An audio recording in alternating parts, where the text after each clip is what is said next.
Nang humupa na yung paghilab ng tiyan ni Clara ay ginawa lahat ni Andres para maitayo niya ito dahil kailangan nilang makalabas sa stock room. Pero pumutok na yung panubigan ni Clara kaya agad-agad pinahiga ng binata at habang inaasikaso niya ay biglang may bumaril sa kanya pero dahil naka-volley troop ito ay hindi siya napuruhan kaya agad niyang pinagbabaril yung mga umatake sa kanila na mas natakot naman si Clara. Nang magkaroon ng pagkakataon si Andres ay hinila na niya si Clara para hindi ito mabaril ng mga kalaban niya nang saktong may umatake na naman sa kanya pero hindi ito ang nagpatinag at hindi siya tumigil hanggat hindi niya napapatay ang lahat ng mga kalaban niya.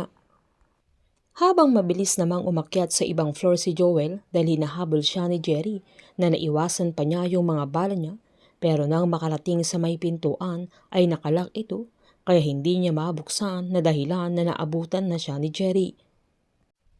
Habang natunto naman nila Clover yung area kung saan na-detect ng GPS nila na agad silang huminto nang makarating sila sa lugar na pinanggagalingan ng signal kaya huminto ang mga ito na agad namang sinabihan ng kasama niya na puro kahoy ang paligid at walang katao-tao sa area na agad namang pinaliwanag ni Clover na nasa sasakyan ang mga kumuha ng hard drive nang sinubukan nilang buksan sabay sinabihan niya yung tao niya na mag-drive lang ito hanggang mahanap nila yung mga kumuha ng kanilang master lease.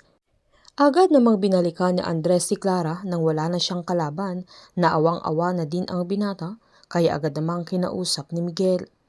Sinaad ni Andres na manganganak na si Clara kaya sinabihan ni Miguel na mag-focus siya sa pagmomonitor ng breathing ni Clara at kailangan niyang umiri kapag handa na siya.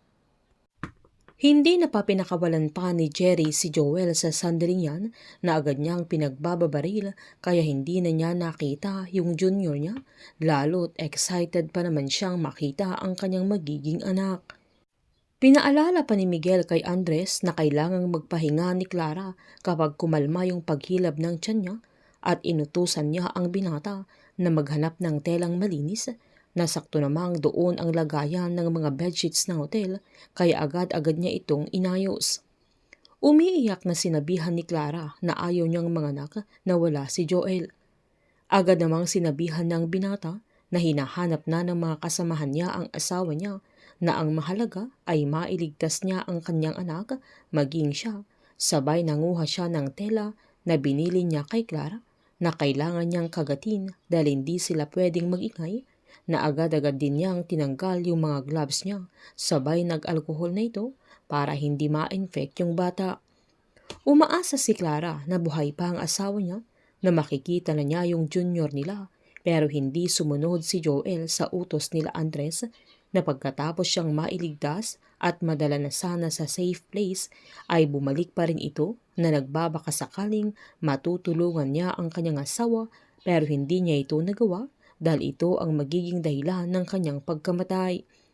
Nagtiwala naman si Miguel kay Andres sa mga sandaling yan na siya lang ang makakatulong kay Clara at sa bata para mailigtas nila at mailabas nila sa hotel.